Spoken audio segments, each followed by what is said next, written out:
আসসালামু আলাইকুম, সবাই কেমন আছেন? আশা করছি সবাই ভালো আছেন। আমরাও আল্লাহর রহমতে ভালো আছি।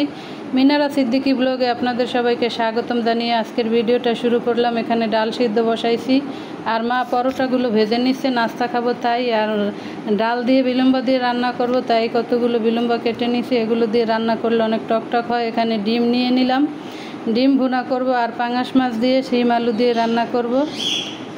বাহিরে খুব সুন্দর ওয়েদার, অনেক রোদ উঠছে। রোদের আমাদের বিল্ডিংয়ের জন্য রোদ দেখা যায় না, কিন্তু রোদের প্রচুর তাপ। আমার ময়নাটা এখানে ডাকাডাকি করতেছে।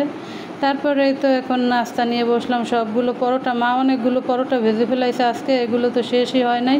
আমার ছেলে নাস্তা খাবে না, আর এই তো এখন আমি চা দিয়ে পরোটা দিয়ে খেয়ে নিচ্ছি। আমার মহারানী মাত্র ঘুম থেকে উঠছে, সেও পরে খাবে। আর এখানে 2-3 রকমের সবজি নিয়ে নিছি, শিম, পটল, তারপরে আলু, এগুলো দিয়ে এখন ডিম সিদ্ধ বসাইছি। আর আমার ছেলে তো নাস্তা খাবে না, তাই ভাবলাম একটা ডিম তাকে দেই, সকালবেলা সে কী খাবে। মাঝে মধ্যে এরকম করে, নাস্তা খেতে চায় না। তারপরে তো ডিমটা ছিলে এখন তাকে দিয়ে দিলাম। সে বলে এটাও খাবে না, তারপর বললাম বাবা একটু খাও। তারপর তাকে সাদাসাদির পর সে এখন এই তো খাইতেছে। আর তার সেই হাসি, সে মুখটা অনেক গোমরা করে রাখছিল। তারপর বললাম একটু হাসি দাও, তারপর সে হাসি দিয়ে দিল মাশাল্লাহ। আর এই তো এখানে মা অনেকগুলো কাপড় চোপড় নিয়ে আসছিল, সেগুলো ভাজ করবো। আর এখন ডাল বাগার দিতেছি, পেঁয়াজ রসুন বসাই দিছি। ডাল এখানে বলক আসছে। আর শিম, আলু, পটল এগুলো কেটে নিছি, ডিম ছিলে নিছি। তারপর বিলম্বগুলো ধুয়ে নিলাম। আর এখানে শিম, আলু এগুলো সাথে একটা পটল কেটে নিছি, পটল ভাজি করব। পেঁয়াজ ভাজা হয়েছে, এখন ডালগুলো দিয়ে দিব। বিলম্ব দিয়ে ডাল কিন্তু আমি এই প্রথম খাচ্ছি, অনেক মজা হয়েছিল। খাওয়ার পরেই তো ভয়েসটা দিচ্ছি। আর এই তো বিলম্ব দিয়ে দিছি। ডালের কালারটা মাশাল্লাহ দেখেন কত সুন্দর আসছে, ডালটা খেতেও অনেক মজা হয়েছিল। আর এই তো পাঙাশ মাছগুলো ছুটে গেছে, এখন ভালোভাবে ধুয়ে নিব। এখানে ডিম ভুনার জন্য ডিম ভাজা বসাই দিছি। ডিমটা আগে ভেজে তারপরে ভুনা করব। আর বিলম্ব সিদ্ধ হয়ে গেছে, ডাল নামিয়ে ফেলবো। পাঙাশ মাছে নুন হলুদ মেখে রাখছি, এটা পাশের চুলায় দিয়ে ভেজে নেব। আর এখানে ডিম ভুনা আর জন্য পেঁয়াজ বসাই দিছি। আমার কথায় কোনো ভুল ত্রুটি থাকলে অবশ্যই ক্ষমা সুন্দর দৃষ্টিতে দেখবেন। আর ভিডিওটা দেখতে দেখতে এই পর্যন্ত যে বাজারে আসছেন, প্লিজ একটি লাইক দিয়ে দেখেন, একটি লাইক দিয়ে দেখার অনুরোধ রইল। প্রতিদিনের মতো লাইকটা আপনাদের কাছে আমি চেয়ে নেই, কারণ একটা লাইকই পারে আমার ভিডিওটা সবার মাঝে পৌঁছাতে। তাই প্লিজ একটি লাইক দিয়ে দেখেন। আর এখানে মাছ ভাজা হয়েছে, আমি মাছটা উল্টে দিলাম। পাঙাশ মাছ ভাজার সময় অনেক সিটে, একটা আপু বলছিলেন সরা দিয়ে ঢেকে দিতে। সরা দিয়ে ঢাকলে না আপু, এই তেল মানে সরার ভিতরে তেলে ভরে যায়, তাই আমি ঢাকি না। আর এই তো এখানে আমি এখন পটলগুলো ভেজে নিব। এভাবে পটল ভাজা করে রান্না করলে আমার মহারানী অনেক পছন্দ করে। সরি, রান্না করব না, শুধু ভাতে মানে পটল ভাজা দিয়ে ভাত খেতে অনেক পছন্দ করে। আর এখানে আমি এখন তরকারি বসাই দিছি, সব রকমের মশলা দিয়ে এখন কষিয়ে নিলাম। তারপরে তরকারিগুলো এখন দিয়ে দিব। ভিডিওটা ভালো লাগলে লাইক কমেন্ট শেয়ার করে আমার চ্যানেলটাকে সাবস্ক্রাইব করে আমার পাশে থাকবেন। যারা যারা করছেন সবাইকে অসংখ্য ধন্যবাদ। যারা আজকে নতুন ভিজিট করছেন এখনও করেন নাই, প্লিজ সাবস্ক্রাইব করে দেন। আর অবশ্যই লাইক দিবেন আর সুন্দর একটা কমেন্ট করবেন। কমেন্টের মাধ্যমে আমি আপনাদের ভিডিওতে যাব।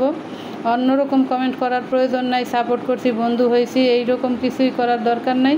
শুধু এমনিতে একটি কমেন্ট করবেন, একটি লাভ রিয়েক্ট দিবেন বা একটু গঠনমূলক কমেন্ট করবেন। কমেন্টের মাধ্যমে আমি আপনাদের ভিডিও দেখব 24 ঘন্টা পর। তারপরে তো তরকারি কষানো হয়ে গেছে, এখন ঝোলের জন্য পানি দিয়ে দিছি। আর মাছগুলো এখনই দিয়ে দিব। অল্প একটু পানি দিছি, কষিয়ে সিদ্ধ করে ফেলাইছি। আর এই তো পটল ভাজিটা মাশাল্লাহ অনেক সুন্দর হয়েছে, কম আছে, আমি ভালো করে চেপে চেপে ভেজে নিছি। এখন মাছগুলো তরকারির ভিতরে দিয়ে দিলাম। এখন ঢাকনা দিয়ে ঢেকে দেব, সুন্দরভাবে হয়ে যাবে। তারপরে তো পটল ভাজি, ডাল, ডিম ভুনা, ভাত, তরকারি সব একসাথে দেখিয়ে দিলাম প্রতিদিনের মতোই। আর এখানে আমার মহারানী বেসিন পরিষ্কার করছে। আর পুরনো জিনিস তো যতই পরিষ্কার করে একটু ময়লা হয়। আর এই মিররটা তো প্রতিদিন পরিষ্কার করা হয়। আমার ছেলে কি করে, এখানে মুখ ধুতে আসে বা হাত ধুতে আসে, এসে পানি ছিটা দেয়, সেই ছিটার ফোঁটা ফোঁটা লেগে থাকে, কেমন যেন গোলা হয়ে যায়। আর ওর নানুমণি রান্না করে বা যাই করে, রান্নাঘরে যদি দাঁড়িয়ে থাকে ও হাত ধুই ওর নানুমণির শরীরে ছিটা দিবে, এটা ওর অভ্যাস। আর ভাত খেতে বসলে কি করে, যতই আমি ওকে সামনে গামছা বা তোয়ালে দিই হাত পোছার জন্য, ও ভাত খেয়েই ওর নানুমণির আসলে হাত পুছবে। এটা ওর একটা অভ্যাস বলতে পারেন, ভালো না খারাপ আমি জানি না, কিন্তু সে এই কাজটা প্রতিদিন করবে। ওর সামনে আমি সবসময় গামছা দিয়ে রাখি যে তুমি ভাত খেয়ে এটা দিয়ে হাত পুছবে। ও কী করবে, সেটা দিয়ে না মুছে ওর নানি যদি পাশের রুমে থাকে সেখানে গিয়ে তার আসল দিয়ে মুছে ফেলাইবে। এটাই করে, হয়তো এটা নানি নাতির ভালোবাসা বলতে পারেন। আর আমি কথা বলতে বলতে কিন্তু অনেক কাজ করে ফেলাইছি, রান্নাবান্না শেষ করে ঘর দুয়ার সব গুছিয়ে ফেলাইছি। আমার মহারানী অবশ্যই এগুলো সব করছে, তারপরে টুকিটাকি কিছু থাকে সেটা আবার আমি করি। আর এই বিস্কিটগুলো খেতে খেতে এখন আমি অতিষ্ঠ হয়ে গেছি। আমার হাজব্যান্ডকে যদি আমি বলতে পারি যে এই জিনিসটা আমার অনেক ভালো লাগে, সে এই জিনিসটা এত বেশি বেশি আনে, মানে খেতে খেতে তারপর তৃপ্তি মরে যায়, পরে আর এটা দেখতেও ভালো লাগে না। আর আমার ছেলে আর আমরা সবাই মিলে একসাথে এখন পটল ভাজি তরকারি দিয়ে ভাত খেয়ে নিলাম। বাড়িতে মেহমান আসছে, লাল টুকটুকে মেহমান, তাকে তো এখন আর ভিডিওর মধ্যে দেখা যায় না। অনেক আপুরা তাকে মিস করেন। দেখেন সে এই তো কি দুষ্টুমি করতেছে আমার সাথে, এখন আমার কোলে উঠে গেছে। আর এই তো ময়নাটার সামনে দাঁড়িয়ে দাঁড়িয়ে এখন সে কথা বলতেছে। সে অনেক দুষ্ট হয়ে গেছে, একটু বড় হয়েছে মাশাল্লাহ।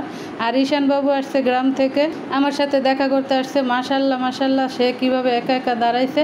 আগে দাঁড়াইলে ধপাস করে পড়ে যায়, তো এখন আস্তে করে বসে যায়, মানে সে বুঝাইলো আমি একটু বড় হয়েছি। আর আমার কিউটি বেবি অনেক নাচানাচি করতেছে। ঈশান বাবুকে অনেক অনেক আদর করলাম, তারপরে চা বিস্কিট খাইলাম সবাই মিলে একসাথে।